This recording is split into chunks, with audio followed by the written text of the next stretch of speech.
Asian paint ने multi bagger return दिए सबको, जिन्होंने भी उसमें इन्वेस्ट करके लॉन्ग टर्म तक होल्ड किया। और अब लगता है कि यार हम चूक गए, एशियन पेंट में पैसा डाल के छोड़ क्यों नहीं दिया।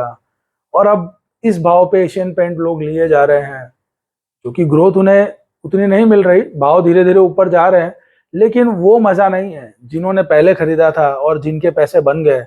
अब खरीदने वालों के उतने पैसे तो नहीं बनने हैं, इसकी तो गारंटी है, क्योंकि अब वो इतना बड़ा हो चुका है कि उसकी जो ग्रोथ है वो स्लो हो गई है, एंड अल्टीमेटली पैसा उतनी स्पीड में नहीं बनेगा।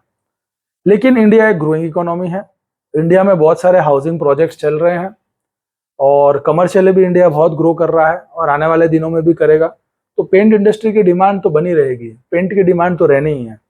तो ऐसी सिचुएशन में अगर हम एशियन पेंट से चूक गए, कोई बात नहीं, अगर हमें फिर भी ठीक ठाक एक रीजनेबल पैसा बनाना है, इसको मैं मल्टी बैगर तो नहीं बोलूंगा, लेकिन सेफ बेट जिसमें आपको एक रीजनेबल रिटर्न मिले, इंडेक्स से ज्यादा रिटर्न मिले, तो ऐसा कौन सा शेयर है इस इंडस्ट्री में, पेंट इंडस्ट्री में, कि जिसमें इन्वेस्ट करके अगर हम लॉन्ग टर्म तक होल्ड करें तो अच्छा पैसा बन सकता है। लेकिन दोस्तों, लॉन्ग टर्म के लिए जब हम कोई भी स्टोरी देखते हैं तो हमें फंडामेंटल का बहुत ही अच्छा एनालिसिस करना पड़ता है।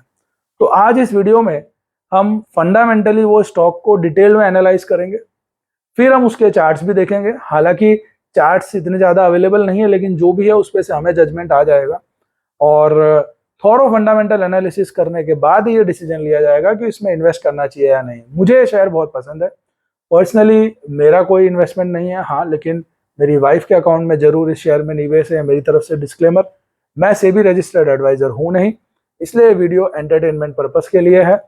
तो क्योंकि मेरी फैमिली में इस शेयर्स में इन्वेस्टमेंट हो चुके हैं, तो आप ऐसा बोल सकते हो मेरा डिसीजन बायस्ड हो सकता है। इसलिए आपको मेरी बातों पे इन्वेस्टमेंट नहीं करना है, आपको अपनी अक्ल लगा के इन्वेस्टमेंट करना है और अपने रजिस्टर्ड एडवाइजर से बात करनी है। तो दोस्तों, आइए देखते हैं कौन सा वो शेयर है, क्या है उसके फंडामेंटल्स, और पेंट इंडस्ट्री में इन्वेस्ट करने के लिए एक बेहतरीन मौका है। आइए देखते हैं। अब अगर मैं इस शेयर की बात करूं तो 6651 करोड़ का मार्केट कैप है, यानी कि एक स्मॉल कैप कंपनी है। अभी ये कंपनी 1400 के आसपास ट्रेड हो रही है। रिसेंट इसका हाई 1700 का और लो 981 यानी 1000 के आसपास का है। कंपनी की बुक वैल्यू 163 है, यानी प्राइस टू बुक वैल्यू काफी ज्यादा है, लेकिन पेंट इंडस्ट्री में प्राइस टू बुक वैल्यू ज्यादा ही होता है। आरओई 18.4% का है, जो कि बहुत ही बढ़िया आरओई है।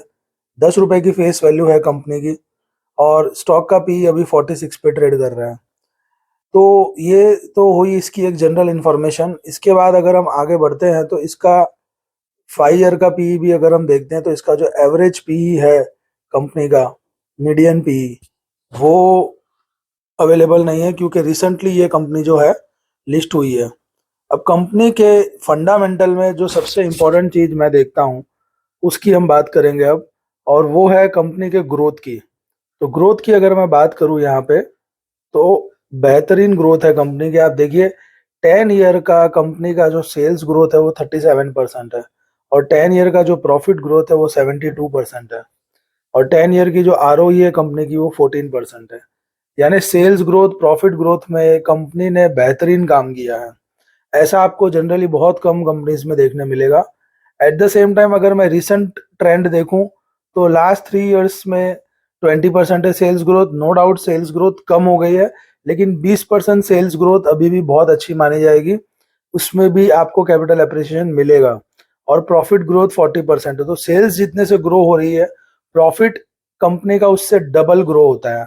और लास्ट 3 ईयर्स में कंपनी ने अपना जो आरओई है वो भी ओवरऑल इम्प्रूव किया है, 17-18% तक पहुंचा दिया है 14% से। तो फंडामेंटल अगर हम देखते हैं ना कंपनी के, तो सेल्स ग्रोथ और प्रॉफिट ग्रोथ तो बहुत ही बढ़िया है। उसके अलावा फंडामेंटल में कुछ और जो इंपॉर्टेंट चीजें होती है, तो कैश फ्लो एक्टिविटीज देखनी चाहिए कंपनी की। तो अगर आप कंपनी का पिछले कई सालों से कैश फ्लो देखोगे तो ऑपरेटिंग एक्टिविटी का जो कैश फ्लो है वो पॉजिटिव है, जो कि काफी अच्छी बात है। और कंपनी कंटिन्यू इन्वेस्टिंग एक्टिविटी का कैश फ्लो नेगेटिव है, यानी कंटिन्यू कंपनी इन्वेस्ट करती जा रही है। That means it is keeping on expanding, which is very important for long term investors. Company का अगर हम डेटा डेज देखते हैं तो कंपनी के जो डेटा डेज हैं वो 68 है, लेकिन जो डेज पेएबल 129 है। ये भी एक बहुत अच्छी चीज है, कि आपको डेटर्स को जो पैसा देना है, डेटर से जो पैसा लेना है वो आप 68 डेज में ले लेते हो, लेकिन आपको जो पैसा रीपे करना है क्रेडिटर्स को वो आप 129 डेज में करते हो। यानी इफेक्टिवली आप मार्केट का पैसा जो है वो यूज कर रहे हो। एक बिजनेसमैन के पॉइंट ऑफ व्यू से अगर आप देखोगे तो ये बहुत ही अच्छा माना जाता है। और कंपनी के वर्किंग कैपिटल डेज अगर हम देखें तो वो भी कोई खास ज्यादा नहीं है, 10 से 27 दिन के बीच में कंपनी का वर्किंग कैपिटल डेज चल रहा है। यानी कंपनी का जो वर्किंग कैपिटल है वो 27 डेज का है, ओनली 27 डेज। बिलो 100 कुछ भी होता है तो वो अच्छा माना जाता है। तो 27 दिन का वर्किंग कैपिटल डेज तो बहुत ही अच्छा है। अब अगर हम शेयर होल्डिंग पैटर्न की बात करें तो हम ईयरली शेयर होल्डिंग पैटर्न की बात करेंगे तो प्रमोटर्स जो है वो कंटिन्यू 54% कंपनी की जो हिस्सेदारी है वो लेके बैठे हैं। बहुत माइनर सा सेल उन्होंने किया है जो कि इतना मायने नहीं रखता है। और एफ और डी की बात करें तो 8.94% से 8.75% पे एफ आ गए, थोड़ा सा उन्होंने सेल किया है। डी 3.2 से 2.29% पे आ गए हैं। पब्लिक की हिस्सेदारी 1% से बढ़ी है, 34 की जगह पे 35%। तो शेयर होल्डिंग भी बढ़िया है, प्रमोटर्स 50% से ज्यादा शेयर्स होल्ड कर रहे हैं। तो ये सब फंडामेंटल जब मैं देखता हूँ तो क्लियरली पता चलता है कि फंडामेंटली जो है ये कंपनी काफी काफी स्ट्रांग है। अब हम इसके चार्ट्स पे जाकर के देखते हैं कि क्या ये हमें डिस्काउंटेड प्राइस पे या एक अच्छे भाव पे अवेलेबल है या नहीं है, वो चेक करते हैं। तो दोस्तों जैसा कि आप स्क्रीन पे देख सकते हैं, कंपनी का नाम है इंडिगो पेंट्स और ये शेयर जो है 2021 में लिस्ट हुआ था। लिस्ट होने के बाद इसने 3300 के आसपास एक अपना हाई क्रिएट किया था और वो हाई क्रिएट करने के बाद ये शेयर जो है कंटिन्यूस बेसिस पे गिरता ही गया। उसका रीज़न है जब आईपीओ आता है तो बहुत सारे लोग जो है इसमें एंट्री लेते हैं और उसके बाद जो एंजल इन्वेस्टर्स है वो कई बार अपना प्रॉफिट बुक करते हैं क्योंकि आईपीओ ओवर प्राइस्ड आता है जनरली। लेकिन 3300 के रेट से ये गिरते गिरते 1000 रुपए तक आ गया था, जो कि लगभग 980 के आसपास गया था। और वहां पे इसने ये पहला सपोर्ट लेने की कोशिश की है। 1000 रुपए से सपोर्ट लेकर के ये लगभग कुछ 1500 से 1600 के बीच में गया और उसके बाद वापस अभी इसमें एक हल्की सी गिरावट देखने मिल रही है। तो बेसिकली जो 3300 रुपए से 1000 रुपए पे आया तो कहीं ना कहीं 1000 रुपए जो है ये एक बॉटम का काम कर रहा है। अभी ये 1400 के आसपास है। तो मुझे ऐसा लगता है कि 1400 से लेकर के 1000 तक जो है ये इसके लिए एक्यूमुलेशन जोन है और आने वाले दिनों में ये डेफिनेटली यहाँ से 4000 प्लस जा सकता है। यानी इसमें 3x देने का दमखम है कुछ ही सालों में। तो लॉन्ग टर्म जो 3 ईयर या 5 ईयर हम बोलते हैं, एक एकदम सेफ बैट है। बहुत अच्छी कंपनी है, अच्छा परफॉर्मेंस है।